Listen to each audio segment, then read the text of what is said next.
Igreja e religião. Como é possível falar desses dois assuntos sem criar um conflito entre ambos? Neste vídeo eu vou apresentar esses dois temas a partir da visão de a Igreja de Jesus Cristo dos Santos dos Últimos Dias.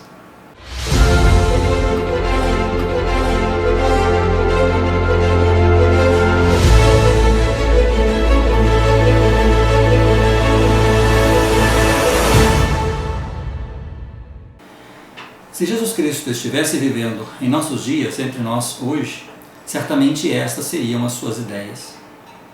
A Igreja de Jesus Cristo, ela não levanta bandeiras de partidos ou candidatos, mas ela deve defender ideias.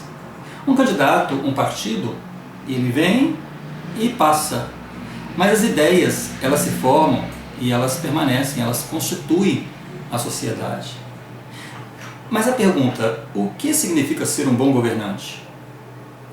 Quais são os nossos deveres e responsabilidades como cidadãos? E se as leis terrestres contradizem as leis de Deus? É sobre essas três perguntas que nós vamos discorrer ao longo desse vídeo. Na 11ª regra de fé de a Igreja de Jesus Cristo, nós lemos: pretendemos o privilégio de adorar a Deus Todo-Poderoso de acordo com os ditames de nossa consciência. E concedemos a todos os homens o mesmo privilégio, deixando-os adorar como, onde ou o que desejarem.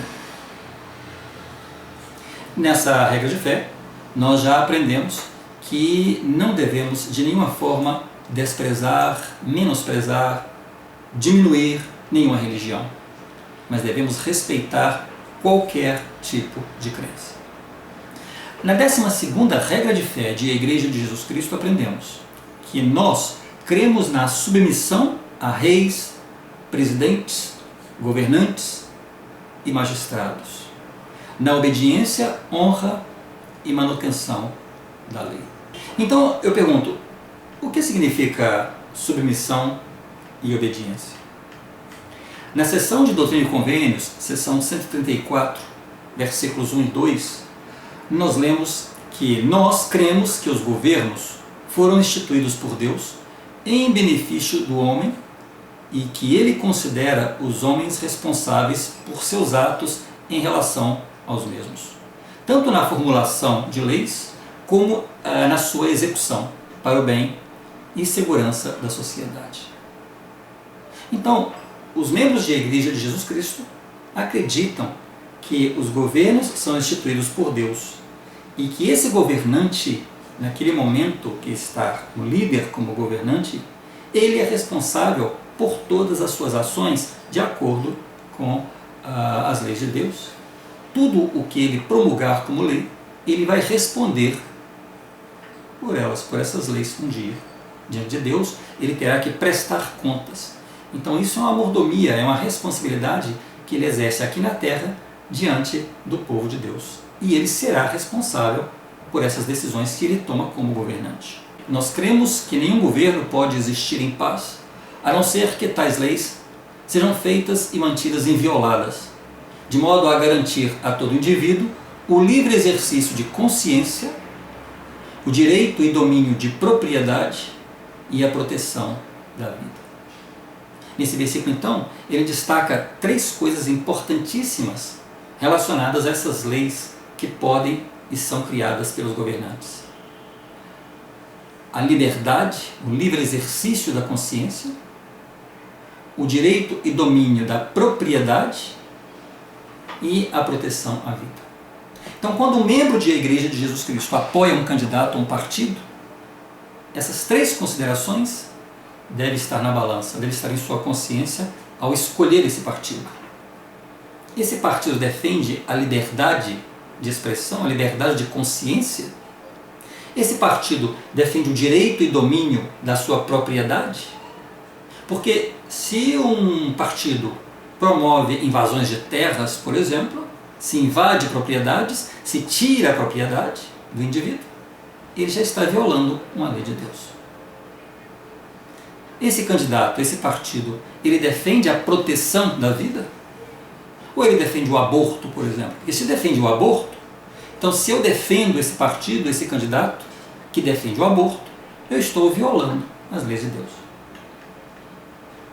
Então nós temos aí o livre exercício de consciência, o direito e domínio da propriedade e a proteção à vida.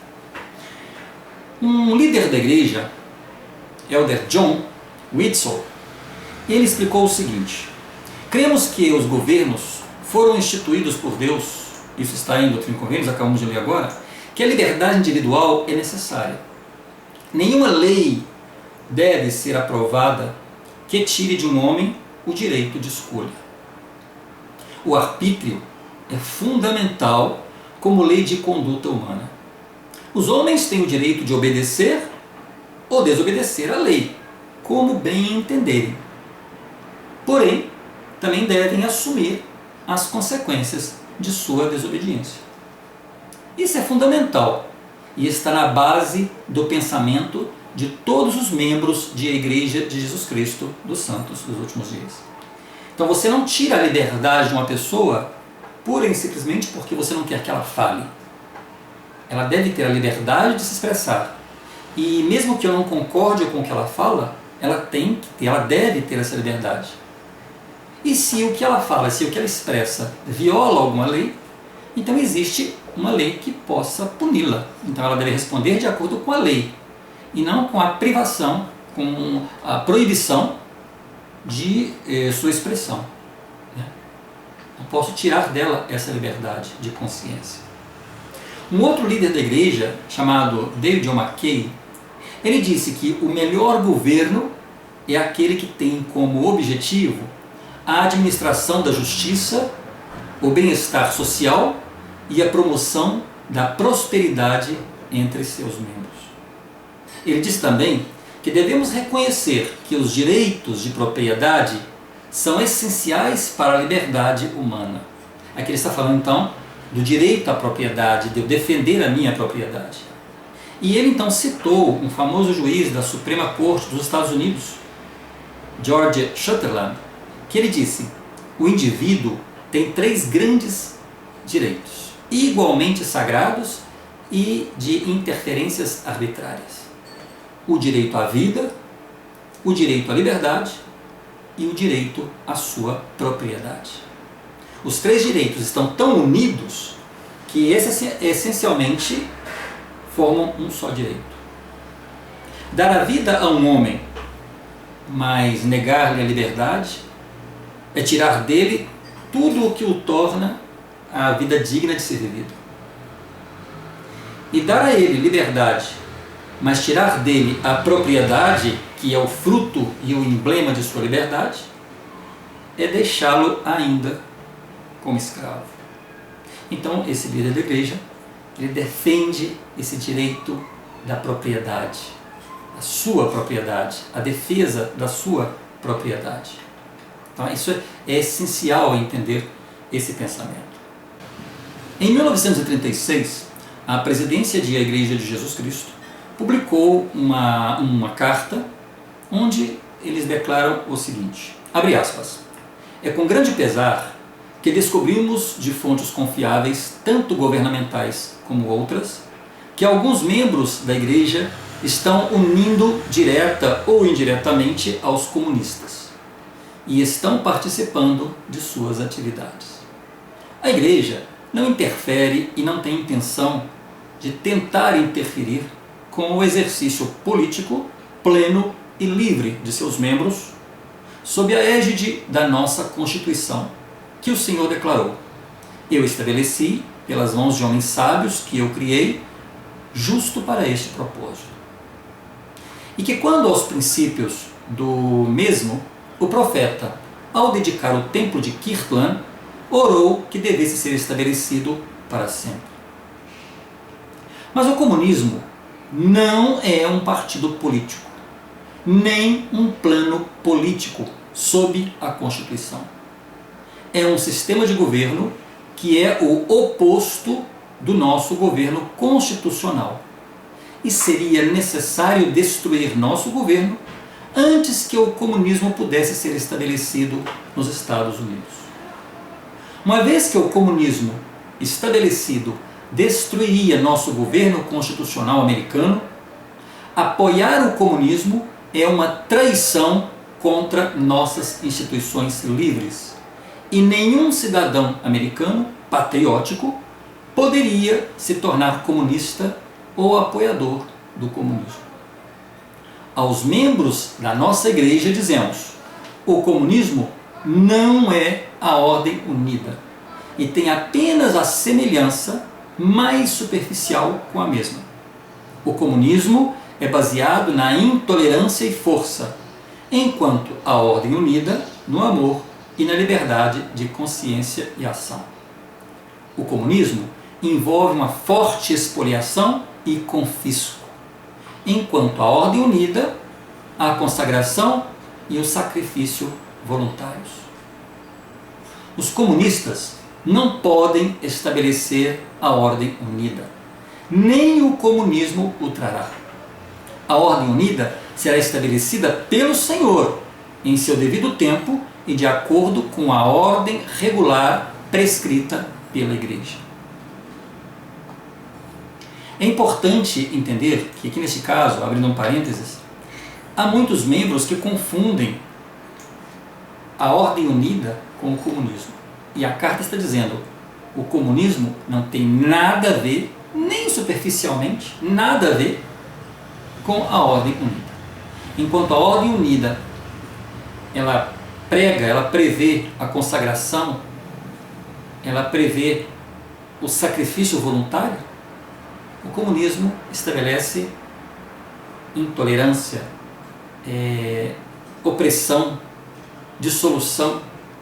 E ele continua dizendo: além disso, é dito universalmente, o que não é negado ou desmentido com sucesso, que o comunismo se compromete a controlar, quando não, para proibir a vida religiosa das pessoas que vivem dentro de sua jurisdição, chegando até a santidade do próprio círculo familiar, interrompendo o relacionamento normal de pai e filho, tudo de uma maneira desconhecida e não sancionada sob as garantias constitucionais sob as quais nós, na América, vivemos.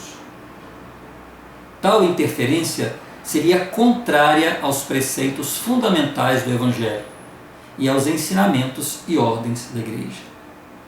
O comunismo, sendo assim hostil à cidadania americana, leal e incompatível com a verdadeira filiação à Igreja, portanto, nenhum cidadão americano leal e nenhum membro fiel da Igreja pode ser um comunista. Convocamos a todos os membros da Igreja a abster-se completamente do comunismo. A segurança de nosso governo constitucional divinamente inspirado e o bem-estar de nossa Igreja exigem imperativamente que o comunismo não tenha lugar em toda a América. Essa carta ela deixa muito clara sobre o pensamento da Igreja em relação à política. Ele cita aqui, nessa carta, que é função do comunismo interferir na propriedade, nas relações familiares. Por isso, é normal quando ouvimos algumas pessoas que defendem essa ideia sem esse entendimento, porque, de acordo com o conceito comunista, o cidadão, o filho, por exemplo, vamos pensar assim, pertence ao Estado e não à família. Então, o comunismo ele interfere, inclusive nas relações familiares. Ele impede as crenças religiosas. Então, essa carta foi escrita pela presidência da Igreja em 1936, declarando a posição da Igreja taxante, clara, sobre o comunismo.